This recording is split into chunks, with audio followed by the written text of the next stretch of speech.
स्वागत है आपका सुनो कहानी में। पिछली कहानी में हमने सुना कि दीपा कलकत्ता आ गई है और वहां उसकी मुलाकात निशित से होती है। अब आगे। आज सवेरे मेरा इंटरव्यू हो गया है।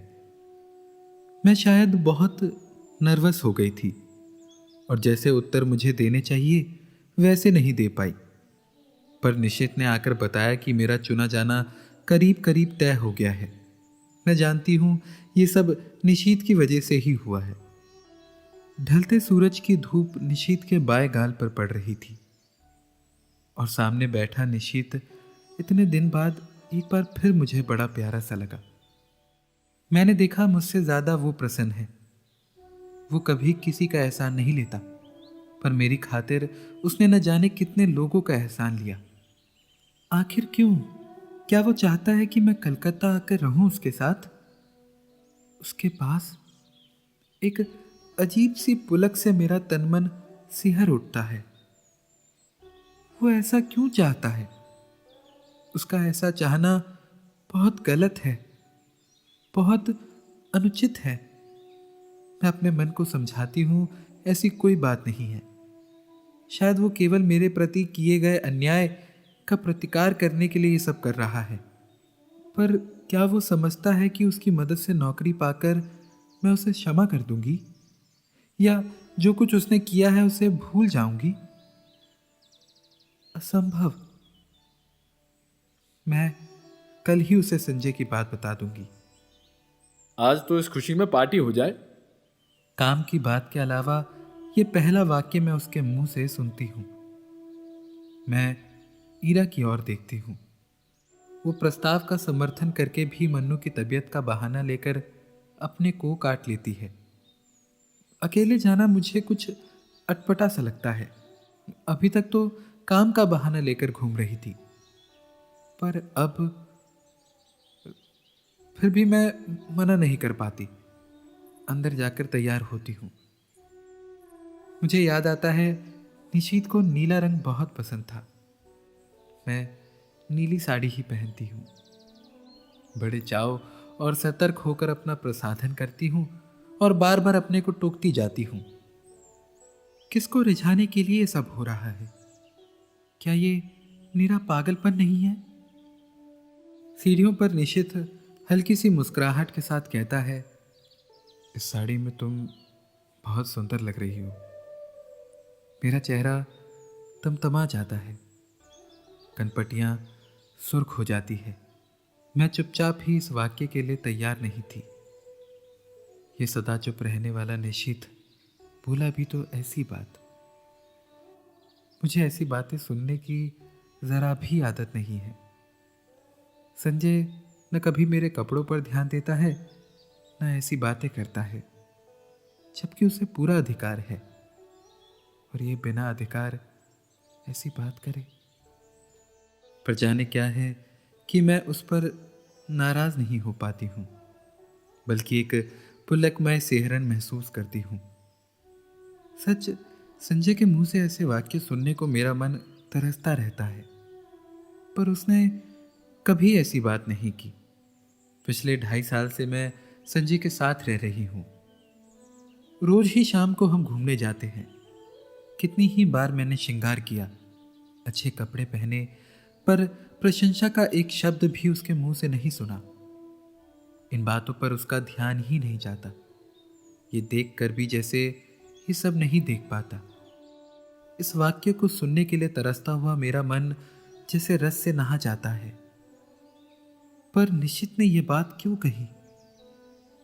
उसे क्या अधिकार है? क्या सचमुच ही उसे अधिकार नहीं है? जाने कैसी मजबूरी है, कैसी विवशता है कि मैं इस बात का जवाब नहीं दे पाती हूं। निश्चयात्मक दृढ़ता से नहीं कह पाती कि साथ चलते इस व्यक्ति को सचमुच ही मेरे विषय में ऐसी अवांछित बात कहने का कोई अधिकार नहीं है।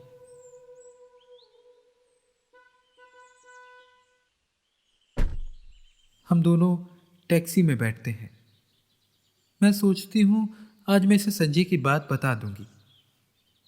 Sky room. निशीथ टैक्सी वाले को आदेश देता है।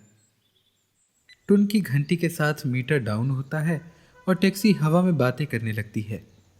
निशित बहुत सतर्कता से कोने में बैठा है, बीच में इतनी जगह छोड़कर कि यदि हिचकोला खाकर भी टैक्सी रुके तो हमारा स्पर्श न हो। हवा के झोंके से मेरी रेशमी साड़ी का पल्लू उसके समूचे बदन को स्पर्श करता हुआ उसकी गोदी में पड़कर फरफराता है। वो उसे हटाता नहीं है। मुझे लगता है ये रेशमी सुवासित पल्लू उसके तन मन को रस से भिगो रहा है। ये स्पर्श उसे पुलकित कर रहा है। मैं विजय के अकथनीय आहद से भर जाती हूँ। आज भी मैं संजय की बात नहीं कह पाती, चाहकर भी नहीं कह पाती।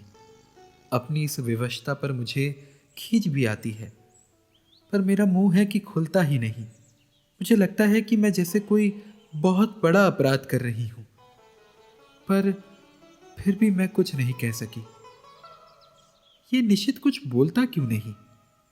उसका यूं कोने में दुबक कर निर्विकार भाव से बैठे रहना मुझे कतई अच्छा नहीं लगता। एकाएक ही मुझे संजय की याद आने लगती है। इस समय वो यहां होता तो उसका हाथ मेरी कमर में लिपटा होता। यूं सड़क पर ऐसी हरकतें मुझे स्वयं पसंद नहीं, पर जाने क्यों किसी की बाहों की लपेट के लिए मेरा मन ललक उठता है। मैं जानती हूं कि जब निशित बगल में बैठा हो उस समय ऐसी इच्छा करना या ऐसी बात सोचना भी कितना अनुचित है, पर मैं क्या करूं? जितनी द्रुत गति से टैक्सी चली जा रही है, मुझे लगता है उतनी ही द्रुत गति से मैं भी बही जा रही हूं, अनुचित अवांछित दिशाओं की ओर। टैक्सी झटका खाकर रुकती है तो मेरी चेतना लौटती है। मैं जल्दी से दाहिनी ओर का फाटक खोलकर कुछ इस हड़बड़ी से नीचे उतर पड़ती हूँ मानो अंदर निशित मेरे साथ कोई बदतमीजी कर रहा हो। अजी इधर से उतरना चाहिए कभी है? टैक्सी वाला कहता है। मुझे अपनी गलती का भान होता है। उधर निशित खड़ा है, इधर मैं, बीच में टैक्सी। पैसे लेकर टैक्सी चली जाती है तो हम दोनों एक दूसरे के आमने सामने हो जाते हैं। एकाएक ही मुझे ख्याल आता है कि टैक्सी के पैसे तो मुझे ही देने चाहिए थे, पर अब क्या हो सकता था। चुपचाप हम दोनों अंदर जाते हैं। आसपास बहुत कुछ है, चहल पहल, रोशनी, रौनक, पर मेरे लिए जैसे सबका अस्तित्व ही मिट जाता है। मैं अपने को सबकी नज़रों से ऐसे बचाकर चलती हूँ मानो मैंने कोई अपराध कर डाला हो और कोई मुझे पकड़ न ले। क्या सचमुच ही मुझसे कोई अपराध हो गया है? आमने सामने हम दोनों बैठ जाते हैं।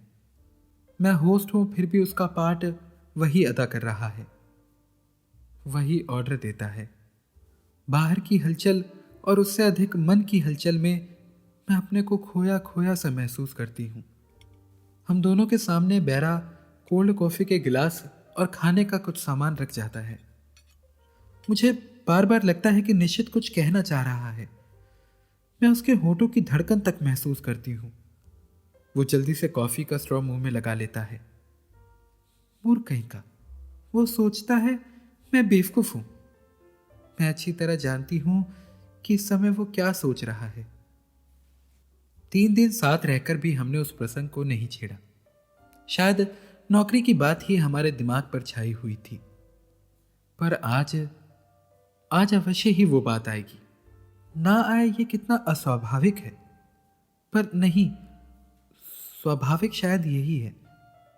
3 साल पहले जो अध्याय सदा के लिए बंद हो गया, उसे उलटकर देखने का साहस शायद हम दोनों में से किसी में नहीं है। जो संबंध टूट गए टूट गए, अब उन पर कौन बात करे। मैं तो कभी नहीं करूंगी, पर उसे तो करना चाहिए। तोड़ा उसने था, बात भी वही आरंभ करे। मैं क्यों करूं? और मुझे क्या पड़ी है? मैं तो जल्दी ही संजय से विवाह करने वाली हूं। क्यों नहीं मैं इसे अभी संजय की बात बता देती? पर जाने कैसी विवशता है, जाने कैसा मोह है कि मैं मुंह नहीं खोल पाती। एकाएक मुझे लगता है जैसे उसने कुछ कहा। आपने कुछ कहा? नहीं तो मैं खिसिया जाती हूं। फिर वही मौन। खाने में मेरा जरा भी मन नहीं लग रहा है, पर यंत्रा चलित सी मैं खा रही हूं। शायद वो भी ऐसे ही खा रहा है। मुझे फिर लगता है कि उसके होंठ फड़क रहे हैं और स्ट्रॉ पकड़े हुए उंगलियां कांप रही है। मैं जानती हूं वो पूछना चाहता है, दीपा तुमने मुझे माफ तो कर दिया ना? वो पूछ ही क्यों नहीं लेता? मान लो यदि पूछ ही ले, तो क्या मैं कह सकूंगी कि मैं तुम्हें जिंदगी भर माफ नहीं कर सकती? मैं तुमसे नफरत करती हूं। मैं तुम्हारे साथ घूम फिर ली या कॉफी पी ली तो ये मत समझो कि मैं तुम्हारे विश्वासघात को भूल गई हूं। और एकाएक ही पिछला सब कुछ मेरी आंखों के आगे तैरने लगता है। पर ये क्या? असहाय अपमानजनित पीड़ा, क्रोध और कटुता क्यों नहीं याद आती? मेरे सामने तो पटना में गुजारी सुहानी संध्याओं और चांदनी रातों के वो चित्र उभर कर आते हैं जब घंटों समीप बैठ मौन भाव से हम एक दूसरे को निहारा करते थे। बिना स्पर्श किए भी जाने कैसी मादकता तन्मन को विभोर किए रहती थी। जाने कैसी तन्मयता में हम डूबे रहते थे, एक विचित्र सी स्वप्नील दुनिया में। मैं कुछ बोलना भी चाहती तो वो मेरे मुंह पर उंगली रखकर कहता, आत्मीयता के ये क्षण अनकहे ही रहने दो दीपा। आज भी तो हम मौन ही हैं, एक दूसरे के निकट ही है। क्या आज भी हम आत्मीयता के उन्हीं क्षणों में गुजर रहे हैं? मैं अपनी सारी शक्ति लगाकर चीख पड़ना चाहती हूं, नहीं नहीं नहीं, पर कॉफी सिप करने के अतिरिक्त मैं कुछ नहीं कर पाती।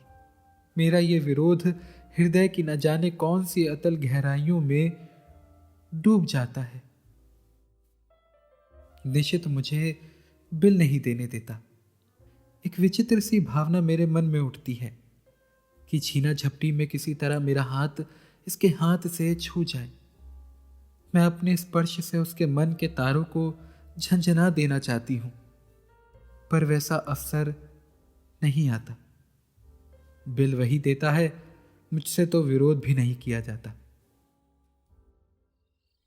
मन में प्रचंड तूफान, पर फिर भी निर्वकार भाव से मैं टैक्सी में आकर बैठती हूं। फिर वही मौन, वही दूरी। पर जाने क्या है कि मुझे लगता है कि निश्चित मेरे बहुत निकट आ गया है, बहुत ही निकट। बार बार मेरा मन करता है कि क्यों नहीं निश्चित मेरा हाथ पकड़ लेता, क्यों नहीं मेरे कंधों पर हाथ रख देता। मैं जरा भी बुरा नहीं मानूंगी, जरा भी नहीं, पर वो कुछ भी नहीं करता। सोते समय रोज की तरह मैं आज भी संजय का ध्यान करते हुए ही सोना चाहती हूं, पर निश्चित है कि बार बार संजय की आकृति को हटाकर स्वयं आ खड़ा होता है। अब आगे क्या होगा? क्या होगा दीपा की जिंदगी में? क्या निशित और दीपा का पुराना रिश्ता फिर शुरू हो जाएगा?